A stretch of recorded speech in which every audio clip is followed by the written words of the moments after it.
Yo, what's up, ladies and gentlemen? Good to see you again, and welcome back to Cards in Hand. This is episode 18, and I'm joined by my man Daniel, aka FTC Hobby. And we've got quite the episode here for you today because it is officially the launch week of OP09. We've obviously had a couple of things leading up to it, but before we hop into all that, we just want to say a massive thank you to everybody that enjoys these podcasts and has let that be known, whether it's through X or formerly known as Twitter, through our Discords, through posts on YouTube, comments here, everything. We really appreciate it. And for those of you on Spotify,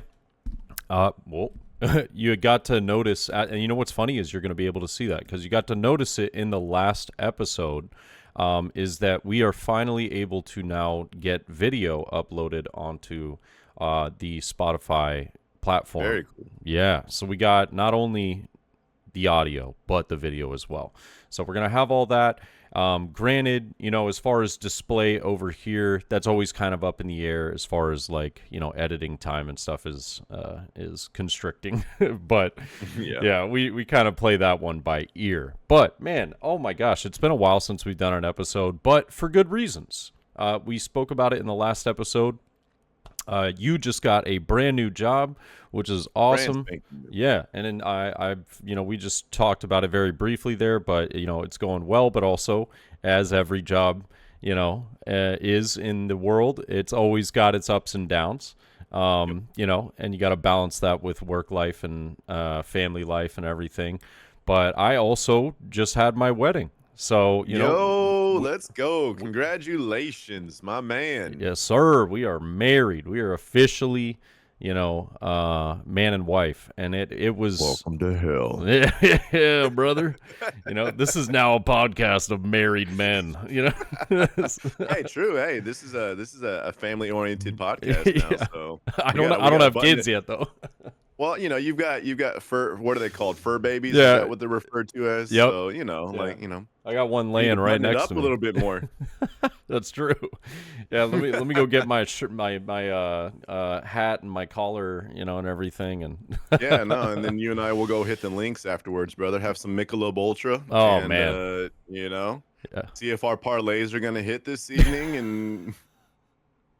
Puff on a fine cigar and sip on the finest of bourbons, and yeah, dude, we'll be living the high life. Amen to that. Amen to that, dude. Honestly, no, but on a serious note, I do want to say thank you to everyone who has been patient with us.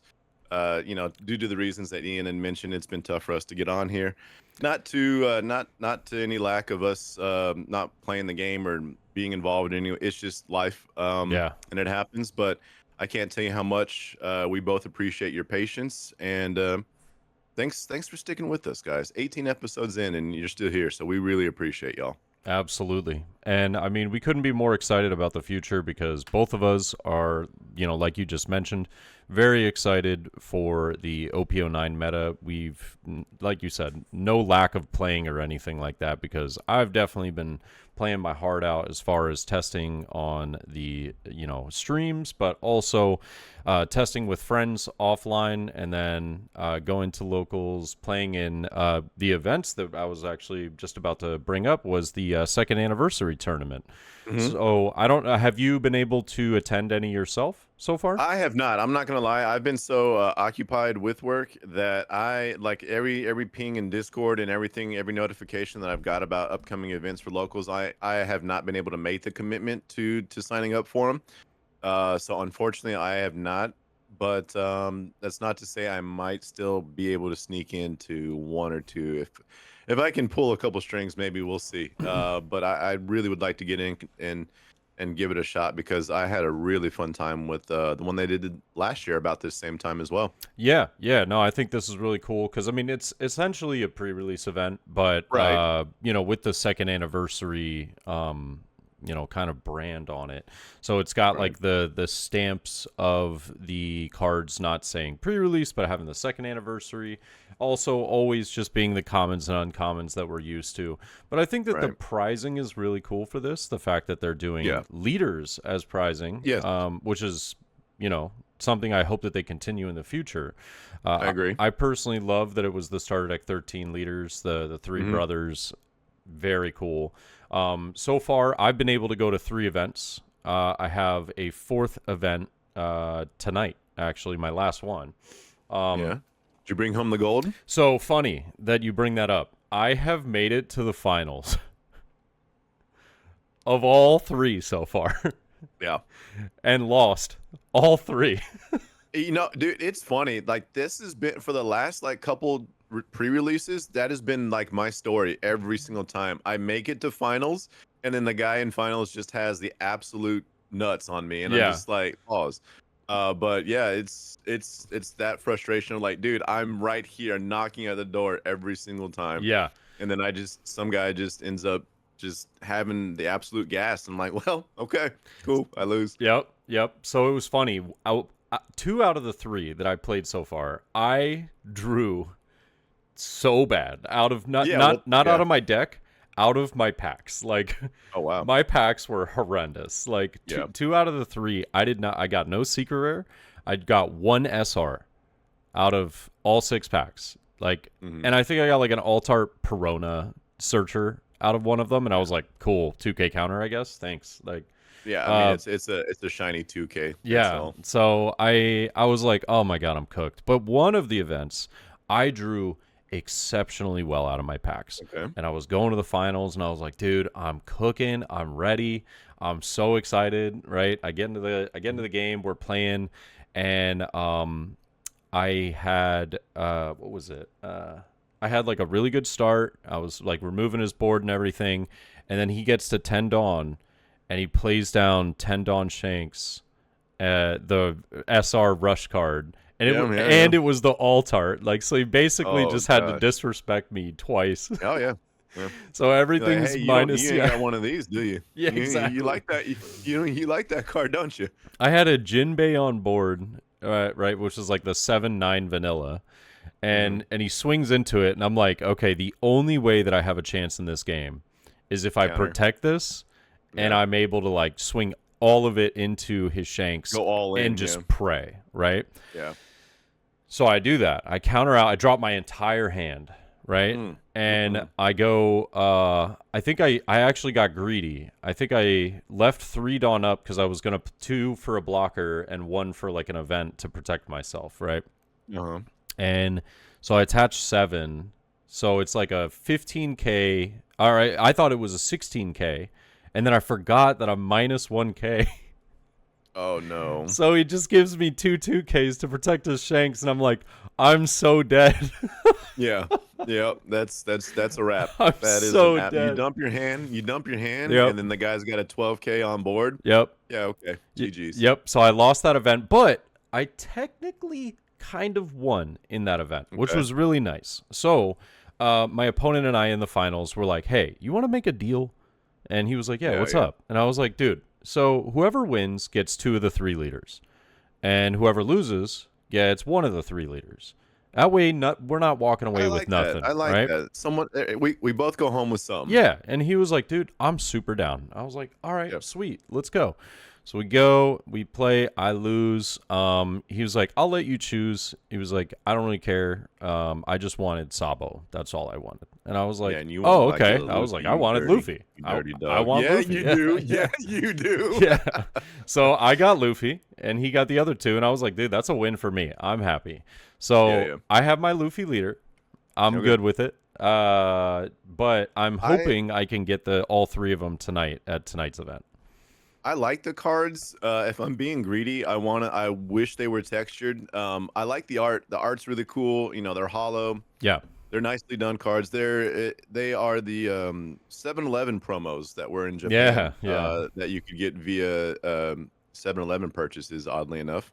But I'm not gonna lie, I'm still very biased towards the premium binder leaders that have the raised texture and the gold. Yeah, as someone who plays blue yellow ace with more consistency than I care to admit, I still prefer those over the the anniversary leaders, if I'm being honest. So I never got my hands on those, which sucks. They look so good, dude. Yeah, They yeah, look. So you remember the anniversary 5-drop Luffy that was it considered a secret in set 5? It was the non-signature yeah, Luffy, yeah, yeah. It and it was the had the Oda, raised.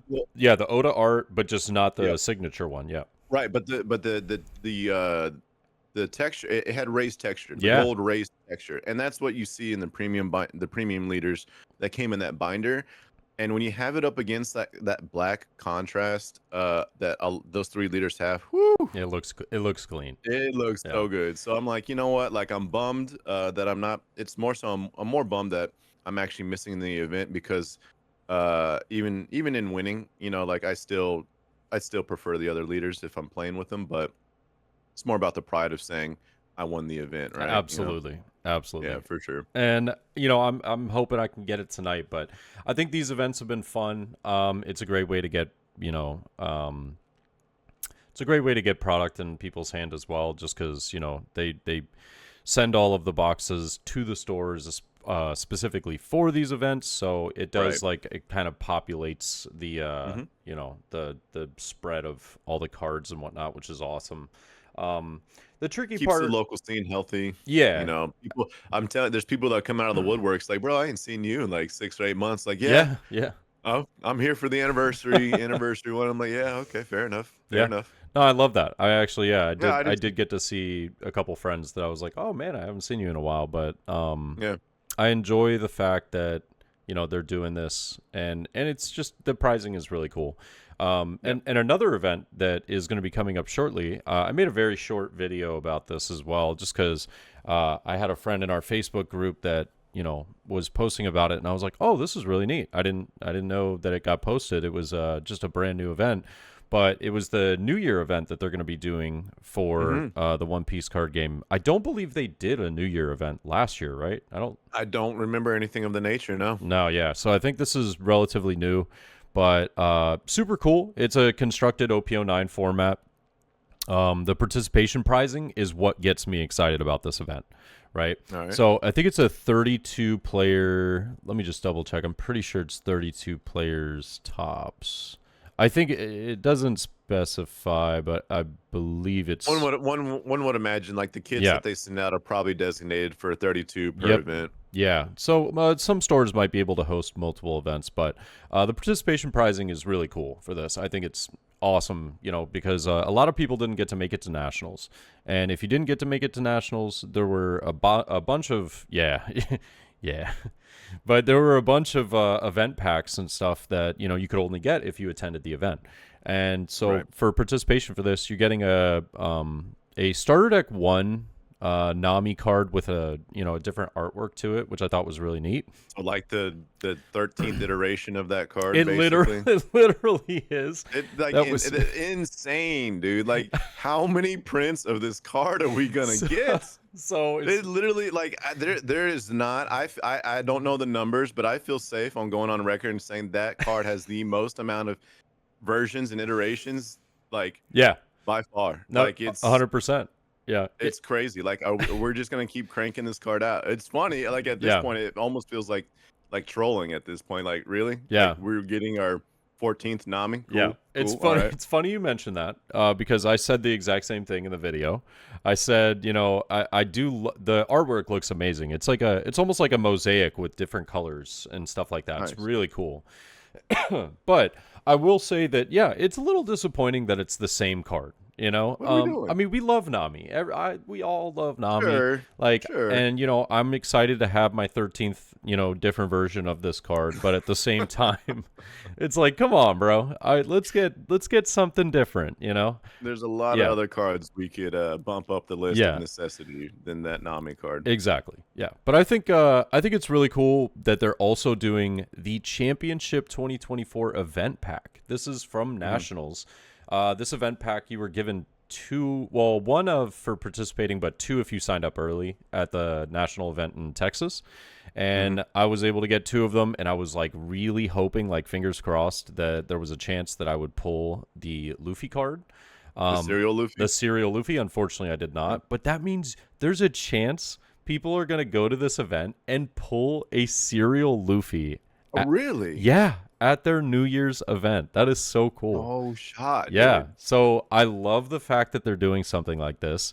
It also has all the other cards in there too, which I mean, I won't lie, like I don't think the card pool of all of these are like amazing, but Yeah. there are some pretty cool, like pretty useful cards in there. Does Um, it have? For my own selfish reasons, does it have the 5-drop Luffy, the zombie Luffy? Is that part of no, that? no. So that was Okay. part of the top player pack, finalist packs, and yeah, I think that was it. That was a part of this one. No, I Can mean there's regional versions of that oh yeah, you're Luffy. right. You're right. The regional Yeah. participation. Yes, Yeah, I'm sorry. they You're didn't right. include. I need my playset of those, and Yeah. I'm still hoping it goes down a little bit more. So I'm like, yes, please put more of those into circulation, Yep.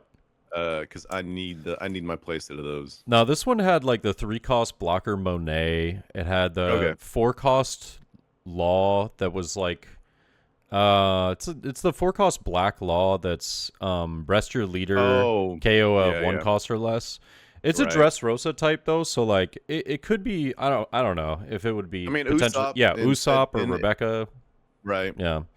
Mhm. It's got that 4-cost law that's like the trigger KOs of 4 cost or less, or 4-cost Zoro, excuse me. Yeah. The yellow Zoro.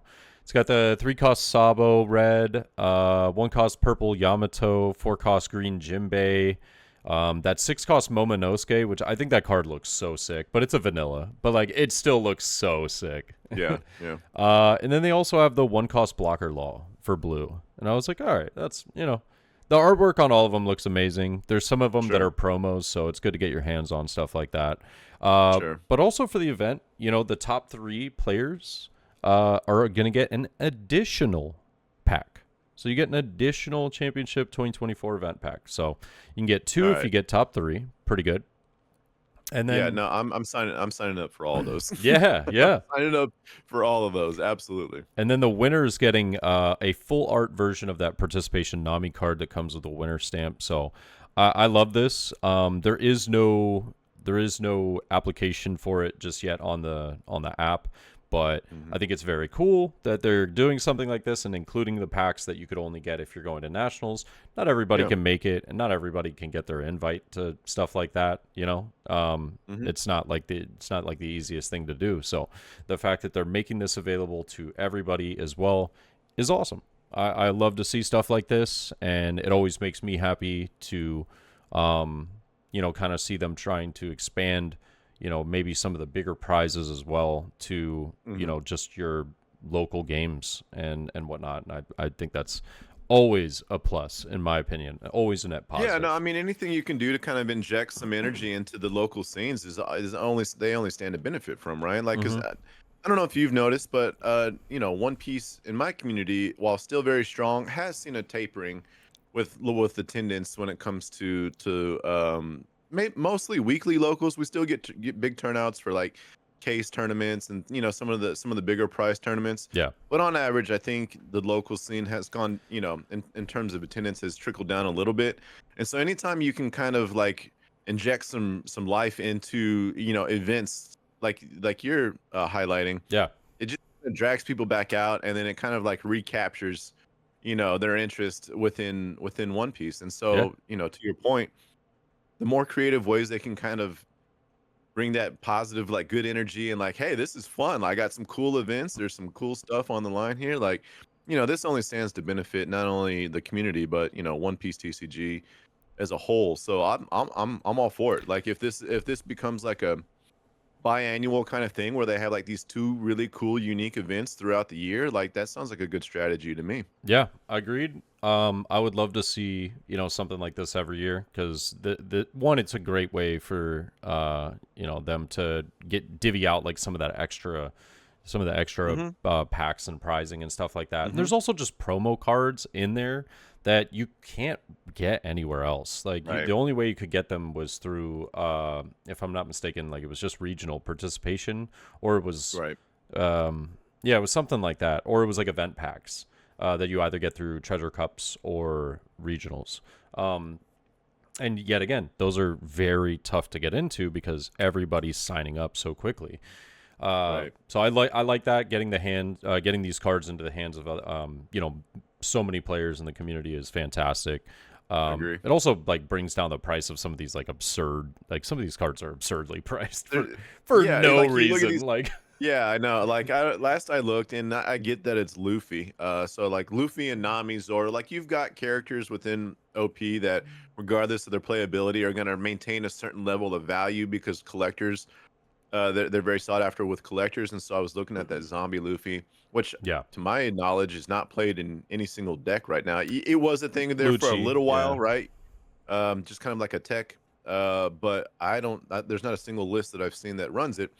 But yet that regional Luffy is like still last I checked, so don't call me out too hard if I'm off on this, but it right. was like $25. And Oh I'm wow, like, damn, like this isn't even played right now. yeah, yeah, And like what it's because it's a regional card. Like you could only get it yep, if it was regional. And I will admit there's probably a decent amount of players that see the value in that card because I think, while it is a slow card and it is pretty slow, like I can see that card coming back up and popping up as like a tech choice for some yeah. black decks. Future And man. so I think any player that's kind of trying to have the foresight is probably holding on to it just Hmm. because they could see that being a thing. But nonetheless, like when it's not relevant in the current meta and it's still at 20-25 bucks, I was like, dude, I don't want to drop $100 for Yeah. a non-playable, like. So but yeah, again, like exactly, they need to be putting more of these cards out in circulation, out in the population. The more we can bring the price down and make these cards accessible, again, it's just another thing that everyone stands to benefit from. Yep. And it always just comes down to scarcity. So, It with does. these cards, it was realistically because nobody else had their hands on them besides the players that were at Mats. And Do you then remember when some of these like random these random ass cards in regional packs were like the first couple regionals, they were like $40-$50? oh yeah, Like, do you remember that? Do you remember that Jimbei, that blue Jim Jimbei? Jimbei was like That 80. was literally like a yeah. Yeah. Like what? You want to And like you want to hear a funny Dofi, story? I remember when Dofi was the thing, and they're like, "Yeah, Yeah. you need some Jimbeis," and I go and I look at the Jimbeis, and I'm like, "Yeah, I'm not playing Dofi. No. Yeah, like No. no, I'm not. No, that's not gonna happen." So, funny story about that Yeah.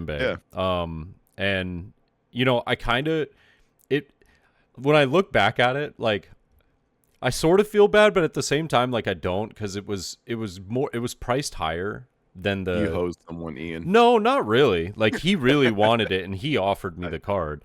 But it was yeah, just like I was looking at it like this is like probably gonna be reprinted, right? But it took a year, so I mean, truth be told, I guess he got what he wanted out of it. But I was able to trade that one of my Jimbeis for a pre-release, like the super pre-release red starter deck one Luffy leader. You know, like, and the Jimbei was like $80-$90 at that point, yeah, and like the starter deck yeah, Luffy was like 60, yeah. and I was like, dude, deal. And the inverse is And happening now. now Starter deck Luffy is like 80, 100 90 something, bucks, yeah. and Jinbei's like $4, I think, or Yeah, something, yeah. like something silly like that. So yeah, Yeah, so it kind of made me laugh because I was like, man, I knew that in the long run it was a great deal, and I really wanted the card because I never got my hands on the super pre-release stuff, but I was yeah, able. no, dude. It's funny. I have that card sitting around here somewhere, Yeah, but I literally refer to that card as the Luffy rookie card.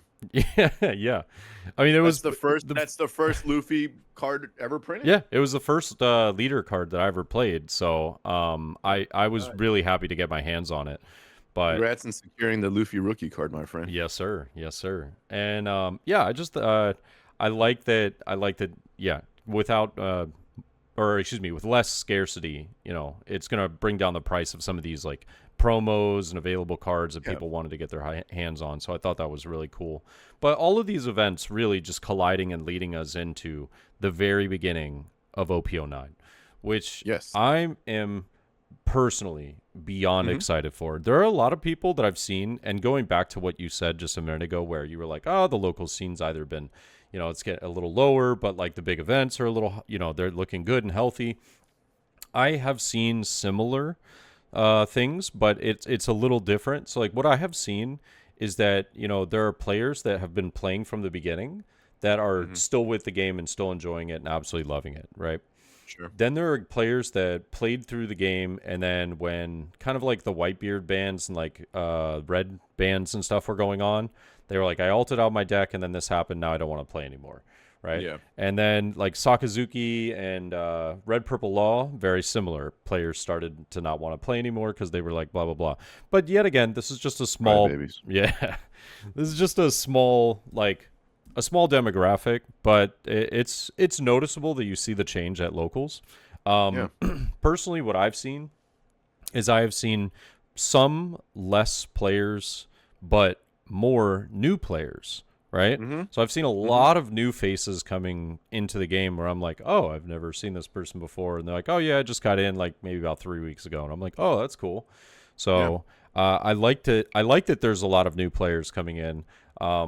Tough part is that I really enjoyed some of the old players that don't play anymore. But the good thing is the vast majority of them still play, so I still see them. But, you know, there's a couple of people that I'm like, oh, man, it's kind of a bummer. I don't see this guy anymore, you know. Yeah. And that's very true. I think also kind of a pattern that I've been noticing as well is that some of the people that have been playing since more or less the beginning, you know, I've been playing since midway through set 2. Yeah. Which, you know, at the turn of next year is going to be more or less 2 full years of playing. Yep. And once you kind of grasp One Piece in terms of like you've played a lot of different decks, you've gotten a ton of different reps, you've played a lot of different regionals, a lot of like there comes a point where it's like, okay, I don't need to grind this game every single day or attend every single local or like so I think some of the more veteran players are kind of being a little bit more selective, and this is kind of where I'm at right now, admittedly, especially now with work, is being a little bit more selective with what locals or events that I'm able to attend, just because of everything that I've got going on. And not only that, but I'm not that I've ever been like some amazing player that's has this like list of accomplishments like you, Ian. Okay, bro. But I will say there is an element to One Piece that is kind of like riding a bike. It's like, you know what, dude, like you could hand me any deck right now and you give me a couple games and I've kind of got it cracked, right? Like I know what I'm trying to do. I more or less know how to play it. And so I've also noticed that some of the more veteran players that still enjoy it, but they don't, you know, they're not flying out to every event trying to get top 8. So they're not grinding it out, trying to be the best, but they still are very much involved in the game, and they just kind of are a little bit more selective with what they have time for, what they dedicate time for, and so on and so forth. So that's another thing I've observed as well, and I think you were kind of alluding to that too. It's like, yeah, the guys are still around and they're still playing, but they just may not be as active on the local scene as they once were. So yeah, for sure. Well, I completely agree with that. I'm really one of those people that like I don't really go to locals to try and, you know, crack a deck and like figure out, you know, what I should be practicing against or like changing lists and stuff like that. I really just go for fun. And luckily there's a lot of, you know, my local community is just a good group of friends that all really just want to have fun at the end of the day. right. You know, and try and see if we can get those winner cards. You know, because the winner cards are always, it's fine, you know, fun, shiny cardboard. But I personally think the OP09 meta just seems to be so diverse. It's so vibrant of, you know, the previous sets and everything. I thought 8.5 was also very fun. But I like where OP09 is going, and it really feels like colors that maybe didn't get a lot of love in previous sets are kind of getting quite a bit of love now, and that excites me. Yeah, I mean, when is Black finally going to get its time to shine? You Oh, know, I'm yeah. glad they finally gave us a viable leader with Blackbeard that we can finally start showing these other decks like, hey, Black is real. Thank God. And we can finally do some things now, man. So shout out Bandai. Really appreciate them giving Black that nice little shot in the arm. It was so desperately needed. Desperate, yeah. It was. It was hurting. Black was on live support, and I'm glad they dedicated basically 09 to just Blackbeard support and a Blackbeard leader, because I was about to throw all my One Piece cards away and just say, to hell with this. When, you know, the discrimination towards black can no longer be tolerated, and I was about to Yeah, just say I'm out. I feel you. I feel you on Yeah. that. No, jokes aside, Yeah, yeah. I think that purple got a lot of love, Mm-hmm. which I am a huge fan of because I love purple. I've Purple's super fun, man. Yeah, it's a really fun, really well thought out color, and I think that I enjoyed Magellan back in OP02. I Mm-hmm. enjoyed playing purple Luffy in OP5, and now going into OP9, I'm going back to purple Luffy because Okay. man, I tell you what, that that Gum Gum Giant is so That good. card might be Yeah, the most insane card they printed in '09. it's Like really really that good. card, like I remember the first time someone did it on Sim against me, and I was literally just sit there like, the hell is going on Yeah. right now? You just like plus four drew like I was like, that's not real. Like I don't know Yeah. what you just did, but that can't be real. So I was And then I playing. read the card and I was like, this card Yeah, is amazing, dude. exactly. I was playing at locals last night, and I'm playing up against my buddy playing Perona, right? And he was in. I think he was in. Oh God. Now I think he was in Korea. I think he was in South Korea for like 2 months or something like that. Hmm. Like I'm trying to remember. It was either Man, it was either Korea or Vietnam. I genuinely can't remember Okay. which one he had told me because it was so brief. But he was there for 2 months, and so he hadn't been able to play, didn't know what was going on. He came back, and he was like, "Oh, you got some new OP09 stuff in there?" I was like, "Yeah." I was like, "So if there's anything that you don't recognize the card or whatever, just let me know." And so I play like a 4 cost Zoro Juro, search out a 7 cost Sanji, Draw head. and he was Yeah. like, "Oh," and showed him, and he was like, "Damn, that's pretty good." I was like, "Yeah, It's a pretty good yeah, card, yeah. solid, solid." Yeah. And so I left the Dawn open that turn, or maybe not that turn, but it was like the turn after or something like that. And Sure. I used Gum Gum Giant, and he was like, "So what's this?" And I was like, "Oh yeah, so I just trash a card from hand, subtract 2 Dawn, and then I get to draw 2 cards." And he was like, "Huh?" You get to Oh go, yeah, yeah. and I plus four. Oh yeah, and plus 4K, yeah. And Plus, he yeah, was like, plus "So wait, I you get to bumped four. defend it and replace everything that you just trashed?" I was like, "Yeah." He Insane. was like, "That's pretty good." I was like, "Yeah." That's yeah, no, I like when I like it wasn't hyperbole. That might be the best card that was printed in '09 Dude, because it's sick. that card is insane, dude. Like how nasty is it that you can play the 9-drop secret Luffy, Yeah. draw a card, leave one open for Gum Gum Giant, like rush them down 10k Yeah. to the face, draw a card, and leave one open for Gum Gum Giant. It's like, buddy, that Luffy ain't going nowhere. Oh That yeah. Luffy is, unless you're playing black and you're reducing cost, then you're gonna Yeah, yeah. invest a healthy amount. But that card ain't going nowhere, brother. Like that thing is sticking, It's crazy. and that's a nasty combo. Yeah, and I started like tacking in, when you got like 5 cost kid as well with those reducers, you get that Dawn back. So it's like if I only Mhm. have 9 Dawn, it's like I'm playing with 10. So I can play down a 9 cost, do the Dawn -1, get that Dawn back, leave it open for Gum Gum Giant. I mean, it's crazy. It's the card. Do you like Kid in the Luffy builds? Because Love it. out of all the cards in the Luffy build, that's the one that I've seen most people try and say, "Hey, like what is a better alternative to this?" Because I'm not really playing this card, and like it doesn't really come up, and it's just like I've seen a lot of people try and get some thoughts on what can I do to like find a more useful card than this 5-drop Kid. So, but you're telling me you enjoy it. So in OP08, that was the idea, right? Because what was the deck you had to beat? You had to beat Lucci, right? And if you're trying to beat Lucci, you don't really need Kid, you need Magellan. So you just Mhm. kind of like, you swap that out and you just go, all right, you know what? Boom. We're going, just to be able to answer this matchup, we're going to go Magellan, get rid of Kid. Kid's not going to do me anything in that matchup because it's just going to get removed over and over again, and nobody's got time for that. Now, I still think Lucci will be prevalent. I don't think Lucci will be like the most played deck ever.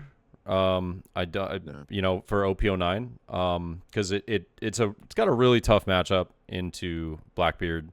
Blackbeard. Yeah, it's got a couple of other not so great matchups that it kind of has to face through as well. So it's not like Lucci can't survive in OP09. I think Lucci is actually still one of the best decks. I just don't think that its matchup spread is as good as it used to be, right? Sure. And black yellow Luffy is pretty, pretty miserable into some of the meta as well, so that's not going to be as prevalent. But I guess that is also a good thing for Lucci. But now that those matchups are just not as commonly seen as they used to be in the past, it means that that kid is actually very, very important for the going second curve. If you don't Yeah. see that card going Mhm. second, you want to play that on turn 2. Because if you do, then you're not going to have to deal with the reduction of losing Dawn every turn. I'll be Sure. able to go to 7 the following turn, play down my 7 cost Luffy Taro, play out another character, still get that Dawn back, and now I'm not going negative on the Dawn, and I'm staying like really aggressive. It's super solid. It's a very important card into a lot of the very annoying matchups.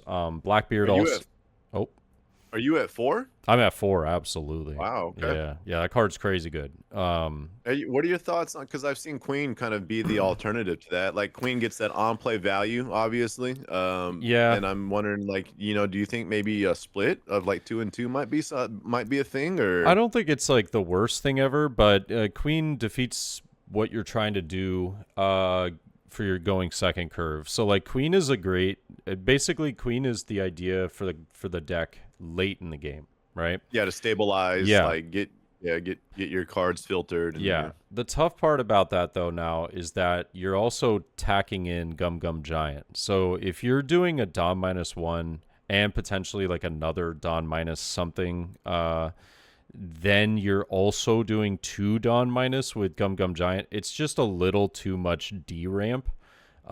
Whereas the kid is just allowing you to potentially stay healthy on that. Like you want to be at 10 almost always, because then Giant brings you back to 8, and then you go right, back to 10 at the start of your next turn. Mm-hmm. If you have to go to 9 and then you use Giant and go back to 9, it's not the end of the world. It's just like, it's just not as, it doesn't feel as good. But imagine if you're at 8 and then you're going back to 6, it just feels terrible. You're like, oh, I can't even go to my 9 costs now, otherwise I have to take a life, and at this stage of the game that just seems really bad. So Yeah. I don't think that Queen tends to be played, or I shouldn't say tends to be played. I don't think it's the play. If I had to argue why I wouldn't play that card in OP09. Okay. I could see it as like you said, a 2 of. Yeah, I don't hate it. Like but, I think the argument stands as to Yeah. like, still with black, regardless whether it's Lucci or Blackbeard, the removal of black is still very much a threat. And so Mm. you're at least getting the on play value of what Queen has to offer. Whereas Kid, you can just spend 5 Dawn and he just gets wiped and nothing happened. Right. Yeah. So like that's the argument that to be made. And like, I agree with you. Like I don't hate it. I don't think it's necessarily the wrong play. I think it also kind of comes down to something that we've highlighted more recently, is that now with all these different cards, this card pool and all these different like tech choices, like it kind of comes down to how you want to play the deck. Yeah. So I think that's also something to consider. It's like play with both and see which one kind of fits what you are trying to accomplish, and go from there. But all valid points for reasons to have Kid. I totally get it and I understand it. Yeah. I've been really enjoying that deck, but I also have really had a lot of fun. This is like my new fun deck is Purple Black Luffy. Purple Black Luffy is a crazy fun deck, but it's also like it's also weird because It's it's one of those decks that when it comes out, like that leader effect is so good. It's yes. unbelievably good, right? Yeah. But it's also simultaneously very like it's one of those decks that like when it first comes out you're like, oh, this leader's sick, you play it and you're like, okay, yeah, but it's missing some things. Like that's what it needs. Like when Purple Black Luffy sees some of the right support in the future, dude, that's gonna probably be one of the best 4 life leaders in the game. I genuinely believe that because it's sick. Purple and black's just a deadly combination of colors as well. Like that's just a really nice synergy between the two. But to your point, like it does feel like it just misses that last little Yeah. like if that card got like a Tashigi or something, you know, like we saw with Smoker that is specific to that leader, Yeah. just to kind of give it that nudge. I am in complete agreement. That leader is it's a threat. It can be a threat for sure. It's very strong. It's very annoying if you're able to see like the correct curve. Uh, but it's also a deck that really sucks if you don't curve out Yeah. correctly. Like if Yeah. you don't curve out correctly, your top end just feel super worthless towards the end of the game. Hmm. Like Yeah. the whole point of the deck is to try and be you know, ramping as much as possible, but actually like fairly aggressive early into the game. Hmm. You know, with being able to play the 3-cost Zoro, the 4-cost Bon Clay, you know, a lot of these ramp cards, and then, you know, getting to that 8 Dawn turn, you know, slapping down a Moria, you know, with a like a Frankie blocker and like a searcher as well. So you're Right. just netting like super positive cards, but like also staying like not Dawn negative, but Dawn neutral Hmm. off of these plays, and then just turning everything sideways, going Yep. straight at your opponent's face, and then just slapping down the 10 cost secret rare Luffy and just saying, Hmm. hey, bro, I'm about to get like 6 Dawn back real fast. Yep. And I'm gonna have a great time doing it. Yep. And like the deck is so powerful, Hmm. but you know, it's just missing that little bit that makes me want to actually, you know, like test the deck seriously. I just think that Sure. there's just a couple cards that I'm like, oh man, if it just had like this to be able to, you know, do well, or if it had this to be able to, you know, do that, I would feel Yeah. so much better. But it's very tough. I'm just It is. happy whenever I see a purple black leader that is actually playable. I'm like, oh, because I saw King last set, and I was like, oh my god, this looks sick. And then I played it, and I was like, this is horrible. This is tragic, dude. But you know, with this leader, I actually feel like there's something there, and I'm very excited for the future of that leader in particular, personally. No, I agree. I think there's a lot of promise in that leader going forward. I think you and I both were people that enjoyed playing Z way back in the day. Yes. And so that color combination always kind of speaks to us, right? Like Yeah. when we see purple and black, we're like, oh, because we know we're like, oh yeah, I remember the days with The good Z old where, days. dude, you could sneak some wins, but it's funny now that I'm thinking about it. Like Z, King, and Purple Luffy, they all feel like I just need that one, right? Like, are Yeah. we not Yeah. seeing like a commonality amongst these purple black where it's just like, dude, we're almost there. Like we're almost there. Like Z, it took a little while for it to get to that point because admittedly Z was never like I won't say that. It took a few more cards, a few more releases for Z to feel like it was actually like viable that you could actually kind of compete with. So it took a minute to get there. King is kind of like it suffered from the same thing, albeit it took King just needed to be released, and it pretty much had the cards to make it viable, so it Yeah. didn't have to wait a little bit. And Purple Black is kind of Luffy is kind of the same thing where it's like it feels like it could do like you just like I can feel its power. It's like right, it's Yeah. like Oh I yeah. know what it's capable of, but it's just not quite there yet. And all three leaders feel like they kind of suffer from that same effect. Yeah. I mean, I was able to get a bunch of games off of some decks that I didn't think I would be able to win against as Hmm. purple black Luffy. Sure. But it's not like any matchup is unwinnable. Well, actually, I think the Blackbeard matchup is pretty unwinnable. Yeah. That matchup is tragic for purple black. Yeah. But other than that, I would say a lot of the other meta relevant decks, like the deck can hang. It's just that you almost feel like you're kind of constricted to drawing really well. Like, Well, that's what I was gonna say. yeah, Is like you have to see your best you got to curve to out, and if you yeah, you don't, do. the game becomes You're your opponent kind of runs away with it, and then yeah. you're like, oh crap, what do I do? And then you get Well, that's these the thing. cards that you don't want to see late in the game because you wanted to see them early, and you're like, Right. well, now I can't really do much with this. You know, Right. it makes your plays pretty weak and awkward. But Yep. you know, I think that Shanks, Shanks was a matchup for that deck that I thought would be pretty atrocious, but it's actually not as bad as I thought it would be. Okay. Because of the fact that, and it took me a couple games for this to click, was that whenever I would do like a Dawn minus, let's say with either like the Frankie, like or the Zoro, where I would -2 Dawn and then get one back rested, one back active. Sure. Almost 9 times out of 10, that Dawn was going onto my leader to raise the cost of my characters, Right. but also to attack, right? So that Dawn was the 6K swing that I needed to get into Shanks. So it was like I was getting a card out of Shanks's hand every time, or I was getting a life because they were just always, they were always like, oh man, I'm bricked up, like I can't really do much, and so I like the fact that the Shanks matchup actually didn't feel nearly as bad as I thought it would be. It was actually rather strong. I mean, you've got Sanji there to kind of have the answer for Remy, right? That annoying blocker that that on KO, KOs a 6 cost or less. So yeah, feels bad though because you KO it and then it just KOs your Sanji. Wait, is Sanji not trash? No, Sanji's KO. Yeah, I'm pretty sure Sanji's KO. Oh, you're right. You're right. You're right. KO. You're right. I'm sorry. So if you have a 6 cost or higher on board, Yeah. you KO a 5 cost or less. That's what it is. Yeah. Okay. Yeah. For some reason, I thought Sanji was trash. So never mind. Yeah. Never mind. That actually doesn't feel great. Never mind. No, but I mean, there are other answers. So like if they put the Yasop or they put the I'm actually forgetting the name of it, but it's the other 5 cost blocker that if you have 2 5Ks on board, you draw 2 trash one. It's Rayleigh. Is that Rayleigh? Yeah, I'm pretty sure it's a 5 cost. It's a 5 cost Rayleigh. Okay. Yeah, mm-hmm. But yeah, that card, like it's so Sanji's a great answer for that. And then it basically. Oh, I'm getting confused with the 7-drop. I don't know why I put reds. The 7-drop red card that trashes. Oh, Ben Beckman, yeah.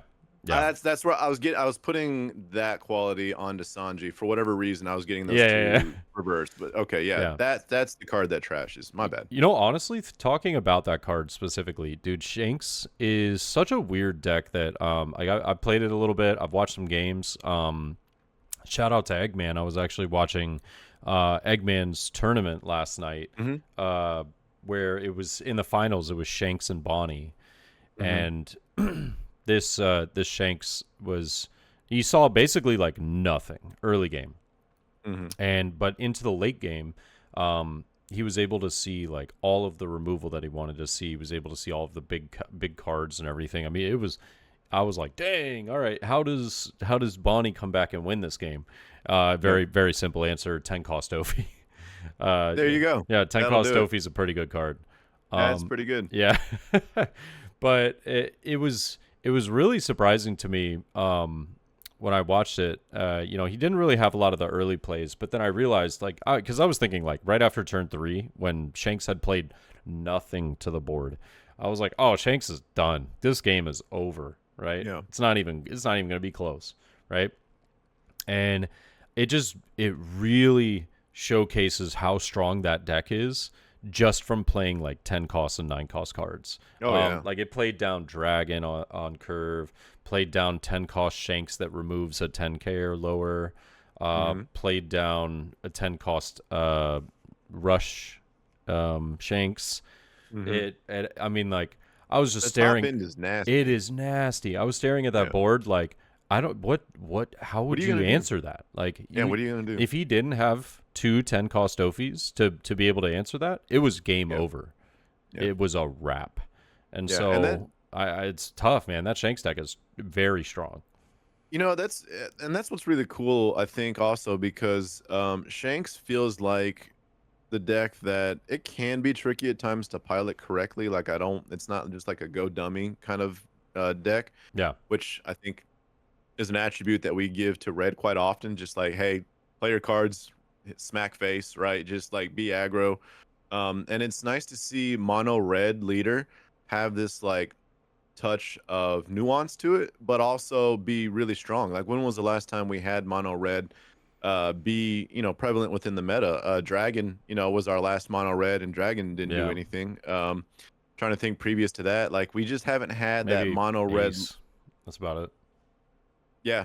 Whitebeard, Whitebeard, of course, but sure. But that's the point, is like, we have not had a mono red leader that has been relevant in the meta, and not only relevant, but like arguably top 2 Strongest decks within the meta. And I think that's a great deck for people to kind of gravitate towards, because I think a lot of the complaints and a lot of the and some of the issues that people have with Blackbeard is that it is a very punishing deck. Like if you misplay or you don't make the right call, like you tend to get dinged pretty hard for it, right? Or maybe even lose the game. Whereas mono red seems to be a lot more forgiving, not as difficult to play, but able to accomplish really good results with it nonetheless. So Yeah, really cool leader. I like that they kind of gave us this, like, I won't call it generic, but it is. It's kind of a generic ability, it but is. Yeah, it is. But like it's very strong. It's not hard to pick up, yeah, and like it's a great deck for, like you were mentioning, new people to come in.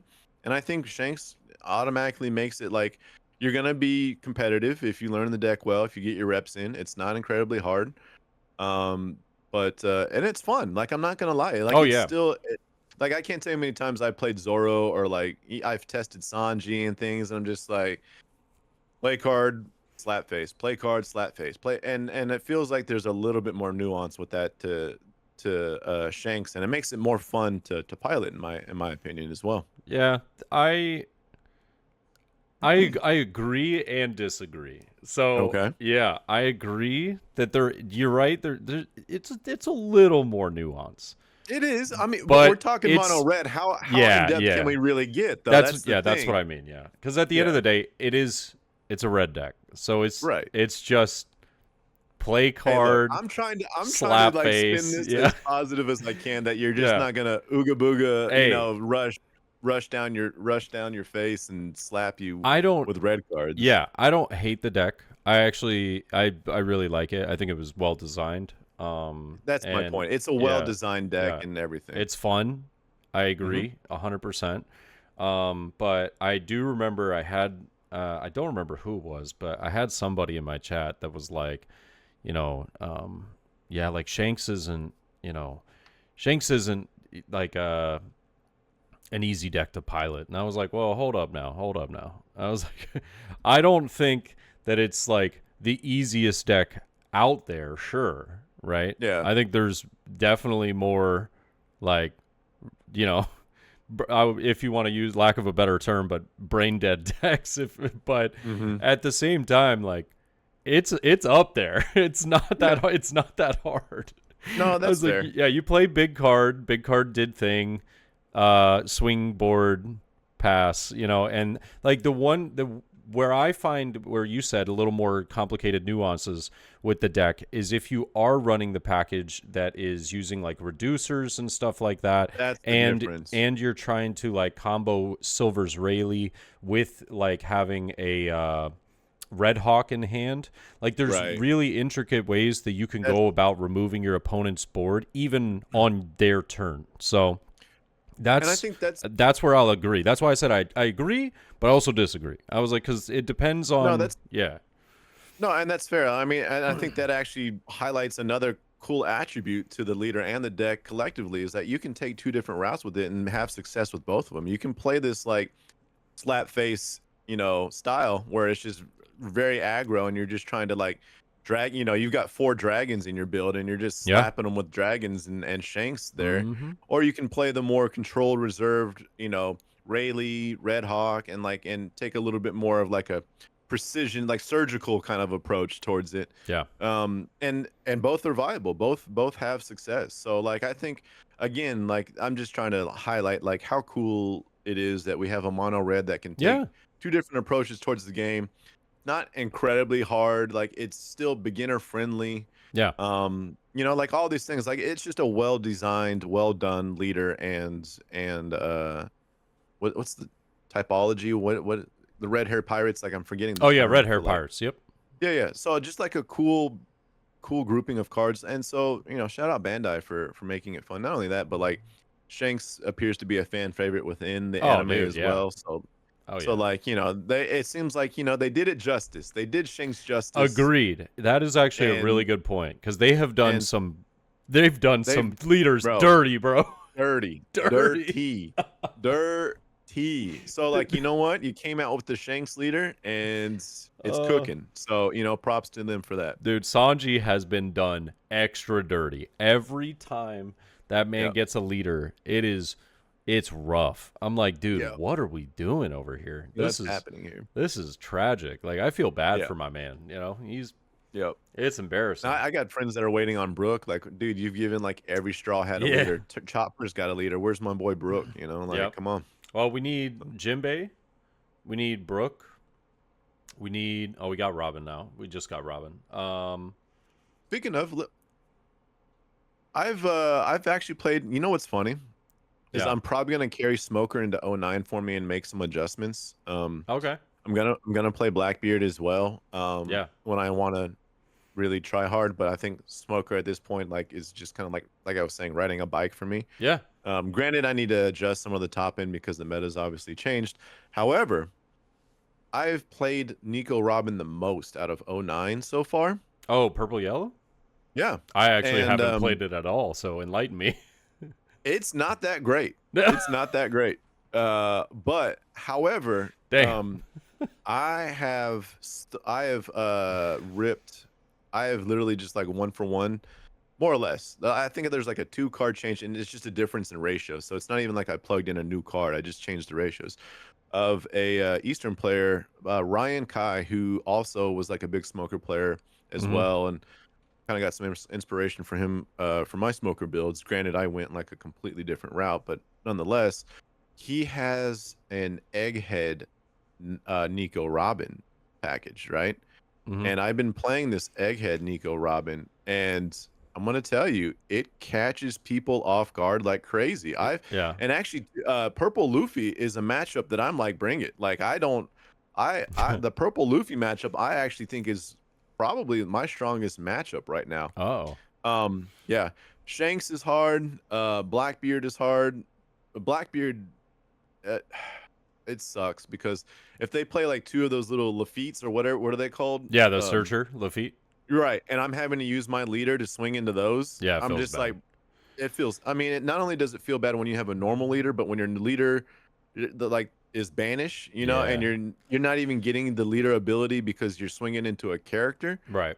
That's it. That's kind of where like, so if they played like 2 of those and I can't get rid of them, I'm just like, I just lose. Like I don't know how else to put it. Yeah. But the purple Luffy matchup feels really good. But that, I'm not saying it's particularly strong as much as I am just like, it's a good locals deck that I feel like you can Yeah. catch people off guard. The Egghead one has got some really cool shenanigans to it too as well. To where like you're discarding, like I'll discard like either my 5-drop Nami or my 5-drop Luffy of Egghead, Mhm. just as counter, and then they play the 1-drop Egghead event where it's playing Egghead from your trash. Oh, So yeah. all your stuff is triggers. All your life is triggers, and so like you'll trigger that, and then you'll pull the Nami out of your trash, and then the on play you'll discard to KO one of their characters that they were about to swing with. So like there's a lot of really cool like little gimmicky Yeah. things to it that if people don't know what's coming, like Oh, you I'd can have no absolutely, idea. I'd be like, yeah, "Oh, whoa. Okay."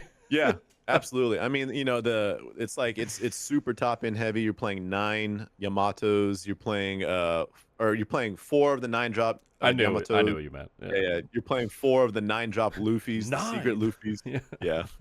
Yeah. You're playing 2 of the 10-drop Ace. So like Yeah. there's some high end in there that's keeping you alive. And the thing is, like anytime, like any yellow deck, really, it's basically a yellow deck. You're only using the ramping like your first 2 turns. Other than that, your ramping is irrelevant. Mhm. But the top end is always between your Yamatos and your aces, like your healing, and then your healing stuff that you have a very good chance that that's some kind of trigger that's going to disrupt, you know, them on their end. And I can't tell you how many times like the thing is, the funny thing about it is I've never won a game comfortably. Not once have I won a game comfortably. It's all like I literally have like 2 or 3 cards in hand It's all and close. like Yeah. 1 or 0 life. Like it is literally by the skin of your teeth you're getting these wins. But I'm gonna tell you, like, it's fun. Yeah. It's just like I'm just goofing around, having fun with it. But I guess the point of it is that it was a leader that I didn't really think had hardly any life to it. That Mm. I found this guy's build, this really cool egghead build, and I was like, you know what? This got a little something to it. Yeah, It's got yeah. a little something to it. So Nico's been a fun deck, but I think Smokers. I'm gonna try and make Smoker work into. Dude, I'm gonna squeeze every last bit of juice out of Smoker that I can. Like, for as long as that deck is like mildly viable, Yeah. I'm gonna play it until like someone just says, pack it up. And I'm Yep. like, all You right, know, fair enough. that's Yeah. fair. That's fair. I But like then it. I get Smoker in set 10 too. Right, right. That's red green, I think. Red green. Red green. Yeah, yeah. Yeah. So You know what? Funny enough, since we're still on the topic of OP09, but also kind of thinking of OP10, I don't see this leader having like a ton of play here in OP09, but apparently it's getting a lot of support, and it's been making waves in OP10. Lim. Is Lim. Yeah. Yep. So Lim's really interesting. I played against a Lim for the first time the other day, and I actually had no idea what any of the cards did. So Yeah. I play against it, and I'm like, oh, What's happening? I'm like, dude, I didn't, what? That's crazy, right? Yeah. And it's like they start doing things, and then they just put down a 9-cost Zoro, and I was like, well, I can't do anything about that, you know? And GGs. so I tried to go for game, but like just stuff kept happening that I was like, how am I losing this? And so I just didn't understand what the cards were, what I needed to be aware of on certain turns. So now that I know that, I'm like much more prepared. I haven't lost to a Limb since. I think I've won like 2 or 3 matches since, but I gotta. That really threw me off. Like the deck is very interesting in how it works. But yeah, I don't see it making a huge splash or anything in OP9. Probably not. Yeah, but OP10 apparently it's an interesting leader. It's getting some stuff. So yeah, no, I lost a game because I didn't know there was a blocker, and I forget, was it a kid or there's a green blocker. I think it's an Odyssey blocker. Oh, I know what you're talking about too. That can restand if you've got like 6 Dawn law. rested. I think it is law. I think it's law. And I did not read that it can restand, so they swung with it, and I was like, "Oh, buddy, like you messed up. I'm going for game next." Yeah. And all of a sudden, the turn ends, and that it becomes active block. I'm like, okay, yeah, I did not read that card thoroughly. I think I lost a game in my pre-release to that card actually. Yeah, you're just like, wait, it's an active blocker now? What? Yeah, I thought it was end of turn, but it was on opponent's attack. Or is that what it is? Or maybe I don't know if we're talking about different cards. Maybe we are. Yeah, we are, but that card, yeah, exactly. So there's these cards. Yeah, there's these cards, and I'm like, wait, you did what now? Say what? Yeah, now? yeah. I've literally, I was just like, yeah, rest your thing, and he was like, okay, activate it, and I was like, wait, what? Yeah, no, hold on. Yeah, it's like call an ambulance, but not for me. I'm like, oh, okay, cool. Yeah, I mean, you're a TCG player when you don't read the card. I didn't. I didn't read it properly. We don't read and we don't do math, so naturally we're TCG players. It caught me off guard, but there's a lot of like really random tricky cards in that second anniversary that were getting me. I want to say it was a purple card, but I don't remember if it was purple or not. But there was this. It might have been black. No, I think it's purple because it had a Dawn -1 thing. It's a 6-cost Brook that's a 7K with 1K counter, and it's when attacking, Dawn -1 or Dawn minus whatever. You can return as many Dawns as you like, which I also like that mechanic. I think that's really cool. That there's some things that return specific amounts, and then there's others that now you can choose. So it's like if I have 2 kids on the board, I can go, I'd like to return 2 so that I can get 2 active Dawn back. But yeah, it's like when attacking, -2K to 2 of your opponent's characters. I've seen that one, yeah. It's really good in the pre-release event. It like won me so many games, it's gross. And yeah, I was sitting there, I was like, yo, this card is gas, right? And I was trying to think of like, is there a way that I could fit this into purple Luffy? There were like ways that I was thinking about it, but I was like, man, it's such a bummer. If it was a 5-cost, that card would have been in purple Luffy immediately. But it's unfortunate because it's not, and that's what makes it like very difficult to play because you have better options for those for that Dawn or for that number. You know what I mean? Sure. Yeah, a bit of a bummer. Yeah, it is what it is, but it is cool because we can like we've seen the natural progression of like power creep and like mechanics, right? Like, Yeah. and like we're getting to a point where things are getting, I won't, complicated is probably not the right word, but they're getting a little bit more, I don't know, help me out here. And you Out. get what I'm like, Yeah, a things are little getting a like, little intricate, but yeah, it's I think that's the perfect word. A little bit more intricate with the design and the mechanics of the game, yeah, and new cards that are coming out that just they're not just, you know, yeah, minus a Dawn, and there's a lot yeah. more possibilities now. So I agree. the deck building has been a lot more. It's been really fun because there's a lot more opportunities for synergy between cards and leaders now, and it's making it a little bit. It's giving it here. I'm gonna use this word that we use a lot in the culinary world. It is giving it a lot more depth, a Mm. depth to Mm. it. Mm. Mwah. But no, seriously, I mean, it does feel that way, and No, like for there's sure. just a little bit more. There's a little bit more involved. You got to be a little bit more understanding of how things are played to really get a full grasp. And I like that, man. Like I feel like it's trending in the right direction in that regard. Yeah. So the Batsu, the creator of the sim, Yeah, and he has to go through all the cards and like make them work and code them how the sim works and everything. right. With talking to him, basically, I can't remember what set it was around. I want to say it was maybe around like set 3 or set 4 or something like that. Uh, Hmm. he basically had to upgrade the code to enable what he called as like I think it was called like version 2 effects, right, or something Okay. like that, or like 2 Yeah. or like 2.0 effects or something. But basically it was effects that would perform multiple actions, right? So it would like Right. do 2 things at once. Right. Then I think it was like OP08, if I'm not mistaken, something around there, that he had to create another, like a whole new revamp of the code and go into like basically version 3.0 or Yeah. 3.0 effects, right? And that was because they're going even further, right? Hmm. So like for example, and this was a leader, that we're gonna kind of like finish off on, like some of the most OP09 talks of like the new leaders and stuff, is like Blackbeard, right? Yeah. So Blackbeard's 10 cost character has like an ungodly amount Yes. of things, right? And Actions. they happen in particular orders, and they do specific things. So he was like, yeah, when you do this, you have to code it in specific ways, because otherwise certain things won't work. And I was like, oh, that's really interesting. So yeah, it's like you said, it really is getting more intricate. And I Yeah. know that Batsu's he's got his Dude, he's God, got his and like work you know cut out what? for him, bro.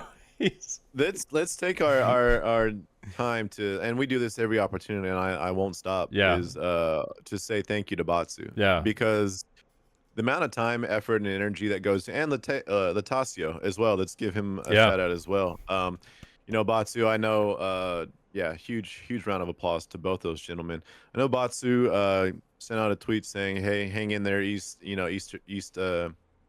Eastern. Like I'm trying to get 10 updated, and there's just a lot going on, yeah. uh, in general. But I will never stop singing the praises of Batsu. So Oh huge yeah, shout out to Batsu and all the effort and time that goes into it, because to the point that we're making, there's a lot that goes on with the coding and to make sure that all these mechanics function properly. oh, it's crazy. Um, and a lot of time dedicated to it. So huge shout out to Batsu for making that happen for us. Yeah, I think that dude's got his work cut out for him, because Yeah, he yeah, does. Blackbeard, I couldn't even imagine that. And like there's even Yeah. more intricate ones that I can't even think of off the top of my head right now. But Blackbeard as a leader, is, I think, what everyone expects to be kind of like the, well, maybe not everyone, but like a lot of people expected to be like the GOAT. Like this is going to be the best deck for a while because it's really, really good and it's powerful. It's punishing to on plays and everything.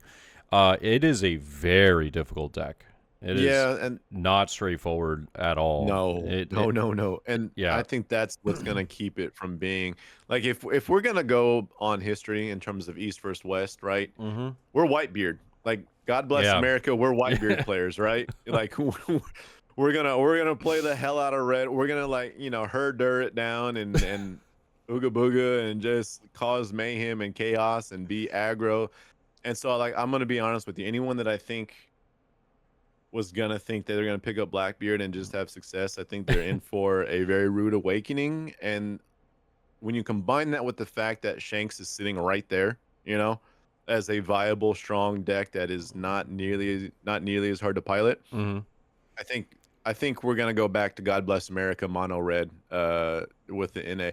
Not to say that people aren't gonna like Blackbeard is still gonna have very much a strong presence, but I don't want to like copy paste what we see with East with the amount of Blackbeard and necessarily say that's gonna apply to West because again, going back to our Whitebeard days, like we jam the hell out of mono red and we just Yeah. kind of we slap face a lot and that's just kind of like what we do. So I wouldn't be surprised to see Shanks kind of be the number one deck going into '09. Oh, interesting. Okay. Well, this is I actually think Shanks will barely beat out Blackbeard. I'm not saying it's going to be the most winning. I'm just saying oh, like okay, okay. from an entry standpoint, like when you go and you look up all the regionals, I think Shanks will be the most popular deck for '09. Absolutely. Oh, okay. I see what you're getting at. Okay. Yeah. I got you. Most popularly played. So like the past couple sets have been Lucci. Hmm. I think I'm trying to remember. I think Black Yellow had Black the Yellow. most. Well, no, no, Black no, no, Yellow no. had I'm the sorry. most wins. I think. Yeah, most wins, but Yeah. in terms of entries, it was It was probably Lucci. Lucci. Yeah, it was Lucci. Yeah. So that's yeah, okay. So that's actually something I wanted to segue into though was talking about Blackbeard and like how strong the leader effect is and like the on play negation and everything and just that deck being like a real menace for a lot of decks to have to deal with It and is. play around. I was, curious about like what do we think is going to be the best deck in the format. I already have my answer. I'd love to hear yours. But like, what do we think is going to be the best deck in the format? What's going to be taken home? These treasure cups that we have here in December. We should have February events, but I think February events should still be OP09. I think maybe one or two of them might be OP10 because I think OP10 will be coming out middle of February. But Okay. yeah, I mean, like that's something to think about. Is like what do we believe is going to be the best deck in the format for OP10? Like, where would you or do you not see it as maybe there's just one clear cut winner, but maybe there's a few? You Yeah. know, what is our boy Clyde gonna play? What is Yeah. What what is? is what is impact? Like honestly, as crazy as it sounds, and like what are the top five players gonna pick? Like if all Yeah. top five players say I'm going Blackbeard, then it's gonna be Blackbeard. But if they Mm-hmm. all say I'm going Shanks, then it's gonna be Shanks because there's a handful of players such as Clyde, such as Jonas, such as Impact that it will sway my opinion depending on what they are playing because they're that good of players and Yeah. they consistently get that good of results. Yeah. However, if I don't want to like play it safe and be like, well, what are they playing? Like, cause like I think it's basically a coin flip between Shanks and Blackbeard. Like I think like we're just gonna see a back and forth between Shanks and Blackbeard, and depending on who the pilot is for each respective deck Yeah. leader, then that's probably like I'm like I guess my point being is I'm at the kind of the point that these decks these between Shanks and Blackbeard are so 50-50 more or less going into each other even that it's coming down to me like who's playing what. You know Yeah. what I mean? And so like that's kind of where I'm at with that. But I think it's gonna be pretty much 50-50 between Blackbeard and Shanks. I Okay. think we're gonna find like as with any meta, we're gonna find that 2 or 3 tournament winnings with I don't know, like maybe Black Yellow Luffy somehow manages to pull one out. You've got these decks, these rogue decks that might have just teched for the meta and just went on a crazy streak on a regional or something of that nature. Yeah. But I genuinely believe Dofi's still a thing. Granted, it's not as dominant as we are probably going to see for 8.5. It's still a thing. But yeah, I think like I'm gonna look at the top 16 and top cuts and see who's playing what, and then I would bet my money on the player as opposed to the leader, if that makes sense. Okay. I agree with you on one of them. Okay. And I think the other one is actually what I disagreed with you on the before. Yeah. So I Yeah. don't think Shanks will be one. I don't think it. I think that it initially will probably catch a lot of people off guard. It might do really well in like the first event or two that we'll see. Like on the 21st, we now have the rescheduled Treasure Cup of the booster box event. Um, Hmm.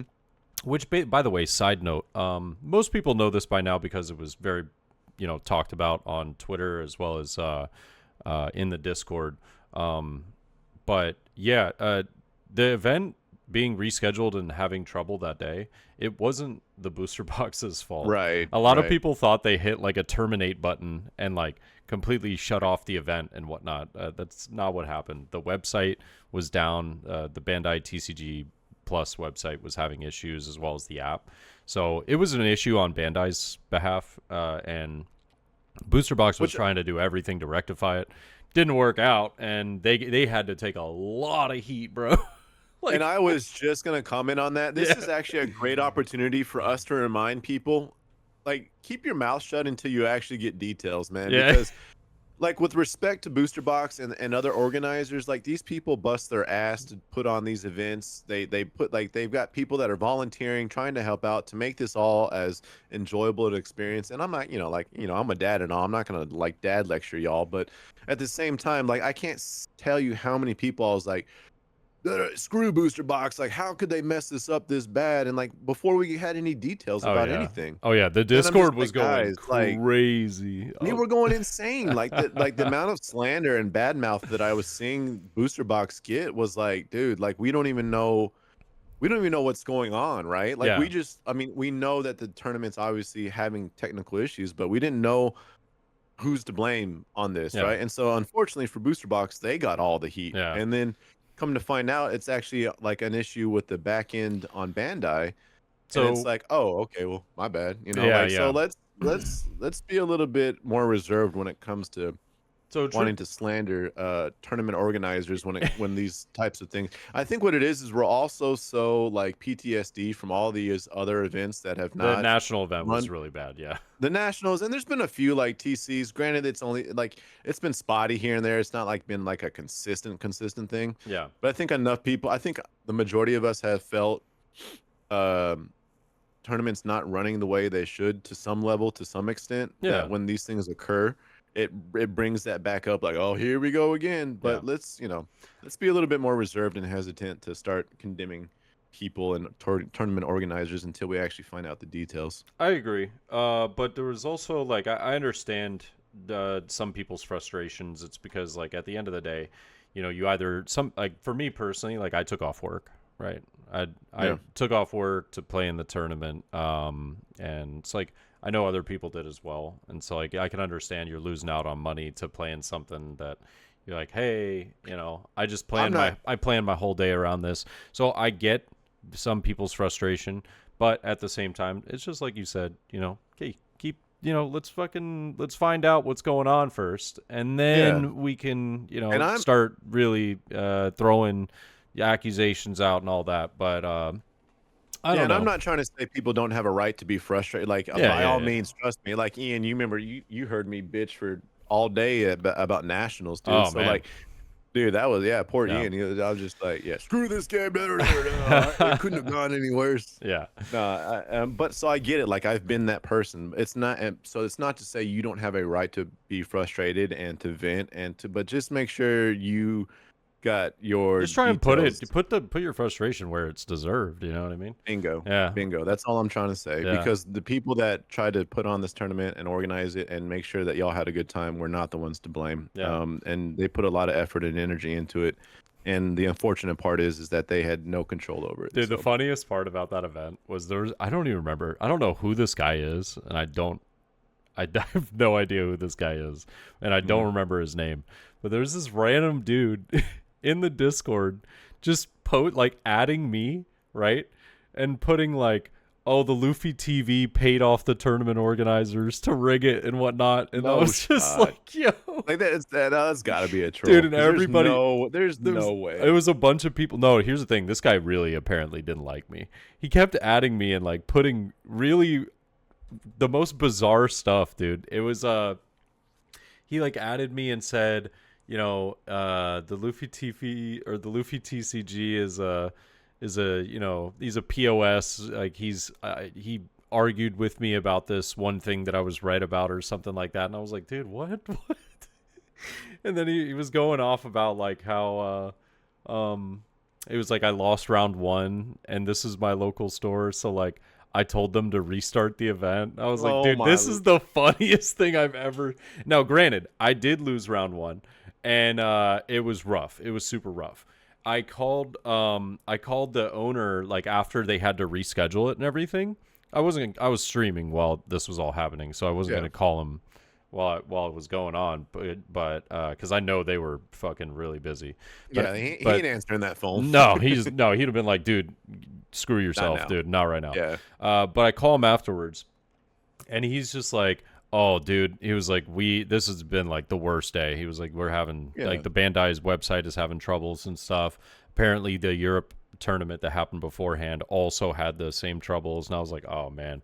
So he was going through it. Well, I tell him about this guy in the Discord that was telling me or saying that I was like paying off the organizers to restart the event, and he was like dying laughing, bro. He was like, that's the funniest thing I've ever heard. He was like, bro, run with that. Like that's a hilarious. I was like, yeah. Just I troll was the like, hell are out you of people sure with you're it. like fine with me running with a joke about paying you off? And he was like, Yeah. yeah, dude, that's hilarious.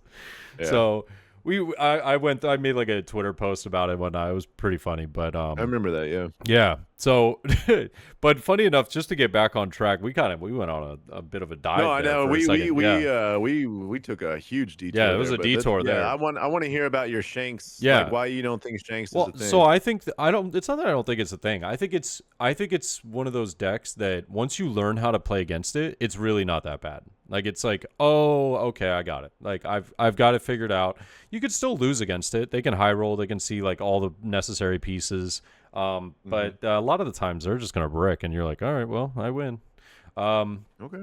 And I think that me personally, I think Shanks will probably catch a lot of people off guard for that booster box event on the 21st. I think that it's not. I mean, we don't really have many other events other than that. But I don't think it's gonna really be that big of a splash at nationals. Personally, Okay. I really don't. I could see it topping, right? It might get like a top 32. There might be a couple of top 32, maybe top 16, something like that. But I think the more fleshed out, Maybe you don't. I for a don't. top 16. I don't see that deck. I don't see that deck breaking top. If it gets top 8, I'd be surprised. I would be surprised personally. I'm just Okay. yeah. I mean, if it gets top 3, I'm shocked. Like Okay. I am. We might have to put a shocked. little wager on top we might 8 have or to. something. Yeah, we might have to. We do might that. have to figure something out. I could see top 32 for sure. Top 16, Yeah. probably. Top 8, I don't see it. Maybe. So what do you put? But what are I you think, putting in place of? I think Dofi and Blackbeard. Dofi and Blackbeard are going to be the two best decks. I think that beneath that, Black Yellow Luffy and probably Purple Luffy are very close. And then Shanks is like probably that 5th deck. Damn. Yeah, that's where I would put it. Damn. Yeah. Okay. Yeah. All right. Yeah. All right. Yeah, you know? I don't know. I Watch think- Shanks I win think the Shanks- whole national Here's the thing, and I'll put it this way. My perception of Shanks, it is while it's not as high ceiling as maybe some of these other leaders, right? It's super Like, strong. It is very high floor. Yeah, like yeah. very high floor. Like Yeah. I think at a minimum, it is a very, very strong deck. But how much it actually breaks through like this, almost like Dofi in 8.5, where Dofi was just like, bro, that deck was just all gas, right? Like it was Yeah. it was a tough deck for the majority of the meta. I don't think it has that type of ceiling in terms of what it can do, but I think it has a very, very high floor. Has that level of consistency that I think a lot of people find comfort in. And I genuinely think Shanks in the hands of top players is absolutely a top 4 deck easily. Yeah. I don't know. I I just did, but see, I like this. You and I don't normally disagree on a lot of no, stuff. I know, and I was just gonna say, Yeah, like, you and I generally are pretty like on the same page, and yeah. this is the one time I think that we've actually kind of like, nah, I don't think so, bro. No, I think Yeah, Shanks is. I don't think it's bad. I think it's going to be yeah, one of yeah, the yeah, yeah, top yeah. decks, but I don't think it's nearly as good as people think it is. I Okay. genuinely just think it's going to catch people off guard at first because if you don't have enough practice into it, you're going to be like, dang, this is I don't know what to expect on certain turns, what I should be doing, or what could potentially be really annoying for me, or like how I could counter it based off of whatever list you're playing. And I think that's a really big deal. And so Shanks personally to me is like it's all right. I think it's a deck that will do really really well against certain decks, and it will also do really well in like shorter formats, or not shorter formats, excuse me, shorter tournaments.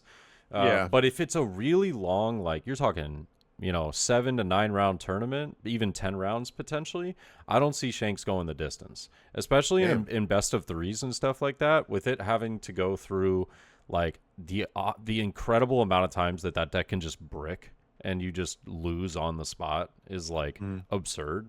So Okay. I don't know. That's All me right. All personally. right.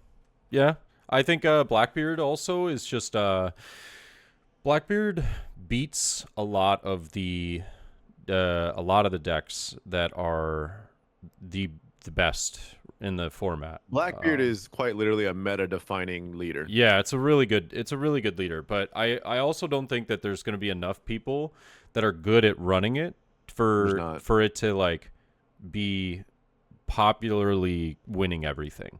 So But I don't see there's a world where Blackbeard doesn't top like almost every event that OP09 will have.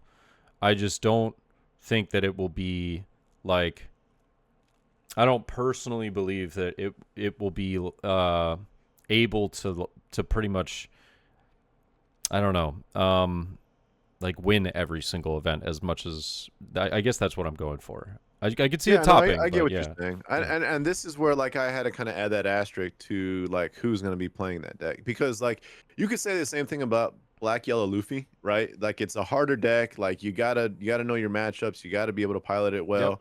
But when those types of decks get into the hands of a player like Jackson, and Jackson's entering all these tournaments, he went on a run with Black Yellow Luffy. Like yeah, he went on a run.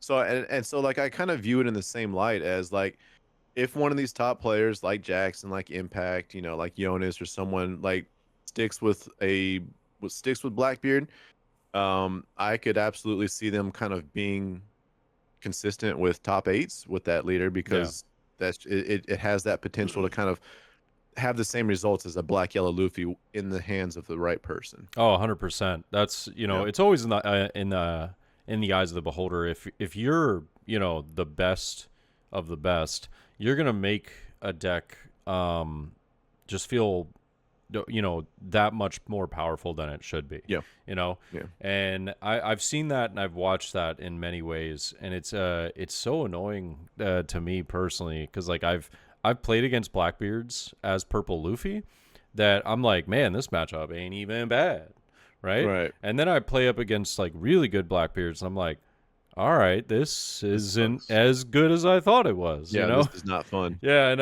I'm like, it's not. By that, I don't mean that it's unwinnable. Like, I actually think that it's a very 50-50 matchup for Blackbeard and Purple Luffy. I think Hmm. it really comes down to who can see the right cards at the right times. Hmm. And I also think that the dice roll is very important for that matchup. Yeah. But it's a really interesting one. I genuinely really like Blackbeard as a leader. Hmm. Not like so much as like playing it. I don't mind playing it. I think it's fine. But I really like it because it stops like it just stops a lot of really oppressive decks Hmm. just with one simple thing, right?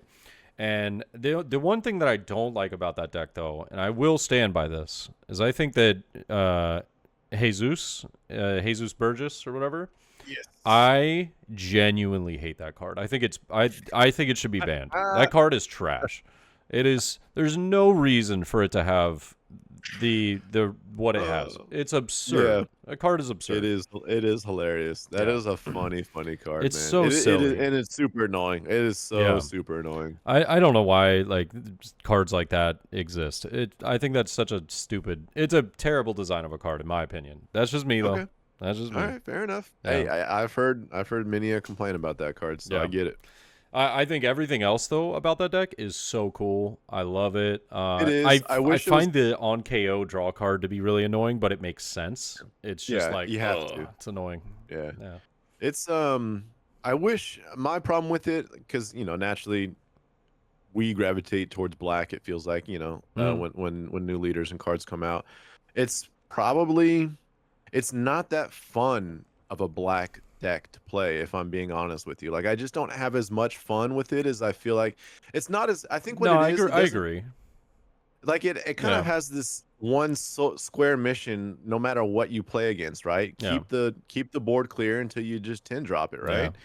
And so, like, in that regard, it feels a little bit one dimensional, and you're just kind of trying to accomplish the same thing no matter what you're playing against, which, depending on how you look at it, is Yeah. appealing, because you don't have to, like, there's not all that much, like, nuance, sort of like we were saying, nuance to it, so to Right. speak. It's like, what cards can I play down that will allow me to remove this card until I can play my 10 drop, right? No, 100%. Yeah. You're just So in that stalling the regard, game. it's not as enticing. It's not as fun to pilot. But I will say that the challenge of piloting it well kind of compensates for that. Because Yeah. in my mind, I'm like, all right, this is a little bit harder. It may not be as fun, but, like, it's a little bit more challenging for me to make the right play. And so I think that kind of compensates for the lack of creativity that I feel like that deck kind of suffers from sometimes. Yeah, 100%. If you had any deck that you could maybe think of off the top of your head to be a sleeper deck in the OP09 format, what do you have one? Because I actually have Oof, I have a pretty man. um, interesting deck that I keep thinking about that I'm like, yeah, I think it's actually kind of under respected and it's probably still really solid. Uh, Um, and that would be Reiju. okay. Yeah, Rage you like black purple yeah, Reiju. I think that deck is just really good inherently. yeah. It's very solid.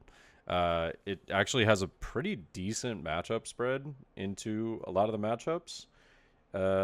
Except for Blackbeard. Blackbeard gets a little tricky. Yeah. Yeah. Blackbeard again. Yeah, absolutely. But Reiju is one of those decks that, unless it has a hard counter, much like we saw with Law, red purple Law, unless it has a direct hard counter, it feels like Reiju's gonna be in the Germa package is gonna be viable for the foreseeable future, just because, like, Yeah. the generic ability, like, there's an amazing amount of synergy that goes on between the leader and the cards with Germa and Reiju, Yep. and the amount of value that you tend to get out of that deck is insane. So Reiju, it always feels like Reiju's always, unless like I said, unless, like, another hard counter like we saw with Law comes along, or a direct counter to Reiju, um, or Reiju itself when you're playing the mirror. God help Yeah. me. Yeah.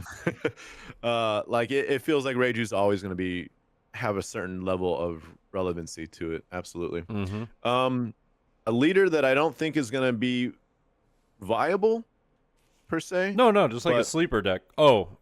Oh, I see. Oh, sorry, you were leading. Got you. yeah.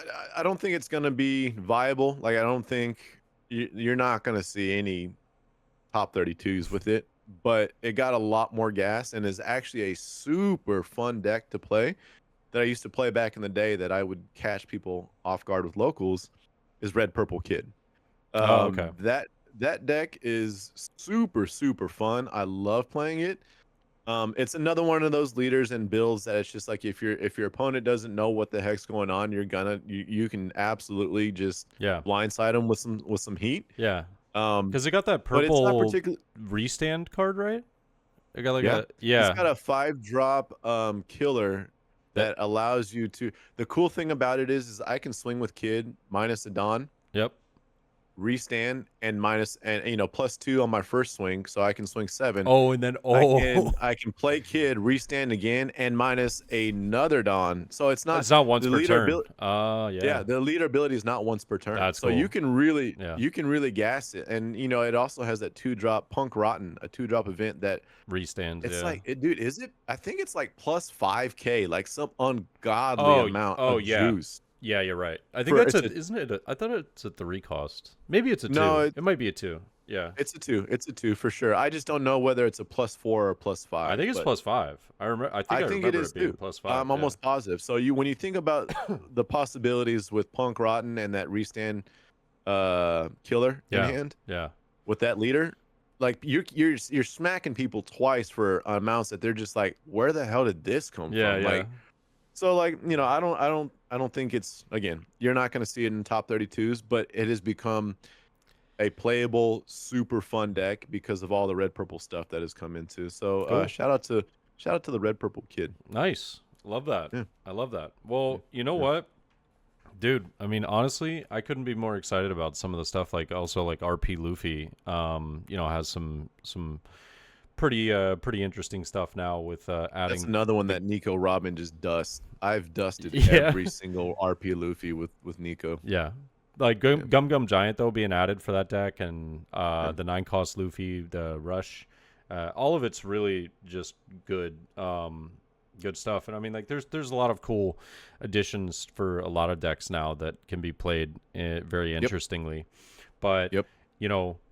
I think we had a really good conversation about OP09. I also love that we do have these moments where we might not agree on everything wholeheartedly.